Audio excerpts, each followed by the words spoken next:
야, 게이밍 데스크탑으로는 손색이 없어 보이는데요. 정말 그럴까요? 그래서 제가 한번 벤치마크 테스트를 돌려봤습니다. 1, 2, 3, 4, yeah.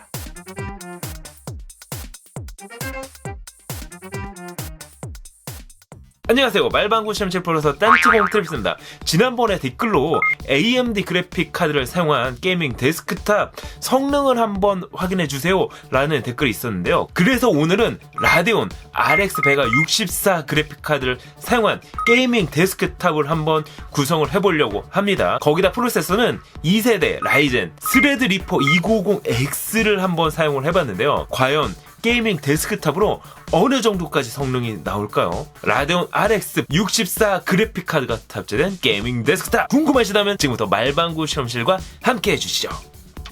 자, 오늘은 오래간만에 게이밍 데스크탑을 한번 구성을 해보려고 합니다. 일단 프로세서의 경우에는 라이젠 스레드리퍼 2950X 프로세서가 탑재가 됐습니다. 쿨러의 경우에는 보다 빠른 냉각 성능을 발휘하기 위해서 이노맥스 리테크 TR4 240 쿨러가 사용이 됐습니다. 메인보드의 경우에는 기가바이트 어러스 X399 익스트림이 사용이 됐습니다. 램의 경우에는 삼성 DDR4 8GB 램이 4개가 사용이 됐는데요. 총 32GB 램을 사용을 했습니다. 그래픽카드는 라데온 RX Vega 64 그래픽카드가 사용이 됐습니다. 스토리지는 WD 블랙 NVMe 250GB SSD가 사용이 됐습니다. 케이스는 마이크로닉스 마스터 T8000이 사용이 됐는데요. 어떻게 보면은 약간 좀 아이언맨 느낌이 나는 건 저만 그런 건가요? 파워 역시 마이크로닉스의 퍼포먼스 1000W 브론즈가 사용이 됐습니다. 모니터는 프리싱크 기술을 지원을 하는 삼성 QLED 모니터가 사용이 됐습니다. 자, 이렇게 구성을 하고 나니까는 가격만 하더라도 상당히 무시할 수가 없는데요. 야, 게이밍 데스크탑으로는 손색이 없어 보이는데요. 정말 그럴까요? 그래서 제가 한번 벤치마크 테스트를 돌려봤습니다. 자, 3D 마크 파이어 스트라이크 익스트림을 구동해본 결과 총점 1238점을 받을 수가 있었습니다.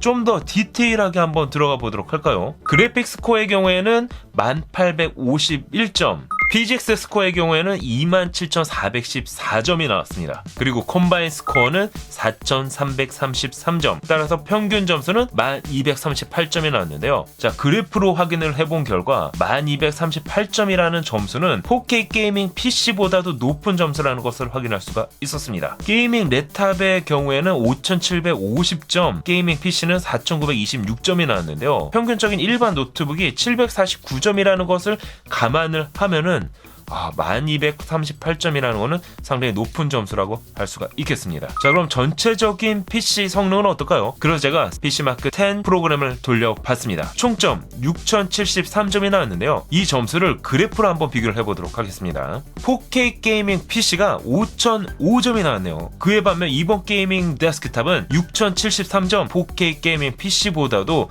1000점 이상이 높다는 걸 알 수가 있는데요.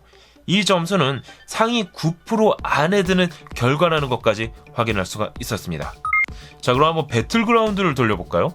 일단 해상도는 QHD 해상도, 거기에다가 설정은 전체 품질 울트라로 맞춰봤습니다. 기존에 제가 가지고 있는 데스크탑으로는 게임 구동이 어려운 스펙으로 맞춰봤는데요. 이 상태에서 배틀그라운드를 돌려본 결과 프레임 수가 70프레임에서 90프레임을 오가는 것을 확인할 수가 있었습니다. QHD 해상도에 울트라 설정, 야, 이 정도면은 솔직히 게임할만 하겠는데요. 자, 그럼 오버워치는 어떨까요? 프레임이 기본적으로 100프레임이 넘는 것은 물론 130에서 140프레임까지 나오는 것을 확인할 수가 있었습니다. 자, 그런데 여기서 라데온 그래픽카드가 지원하는 프리싱크 기술을 적용을 시키면 어떤 결과가 일어날까요?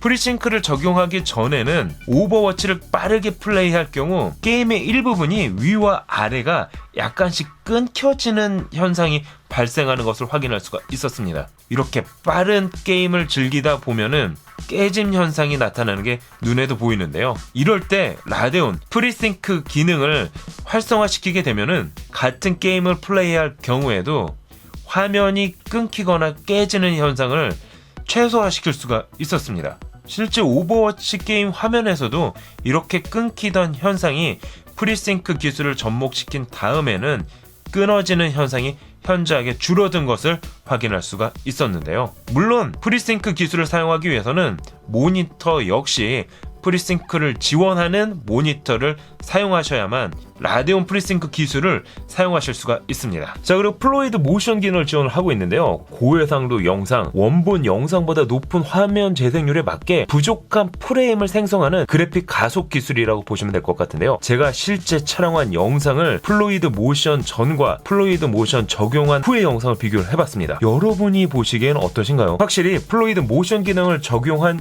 영상이 좀 더 부드럽게 움직이는 걸 확인할 수가 있는데요. 이런 플루이드 모션 기능은 일반 영상은 물론 FPS와 같은 게임을 플레이할 때 모니터 주파수에 맞게 콘텐츠를 더 원활하게 이용할 수 있도록 지원을 하는 게 특징입니다. 설정 방법은 아주 간단합니다. AMD 라데온을 실행시킨 다음 비디오에서 커스텀으로 들어가신 다음에 오프에서 온으로 바꿔만 주시면 됩니다. 뿐만 아니라 라데온 소프트웨어의 경우에는 지속적으로 업데이트가 되고 있는데요.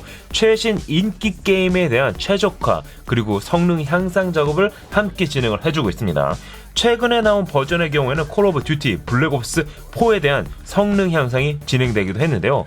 이처럼 지속적인 업데이트는 상당히 괜찮아 보이기는 합니다. 또한 이번 그래픽카드는 멀티태스킹 성능에 있어서도 괜찮아 보였는데요. 고사양 게임을 플레이하는 것 뿐만 아니라 라이브 방송으로 송출하는 것과 같이 멀티태스킹 작업을 하는 경우에도 전혀 문제점을 찾아볼 수가 없었습니다. 자, 어떠세요? 지금까지 라데온 RX 164 그래픽카드가 탑재된 최고 사양의 게이밍 데스크탑 성능에 대해서 확인을 해봤습니다. 솔직히 의미 없는 결과일 수도 있었습니다.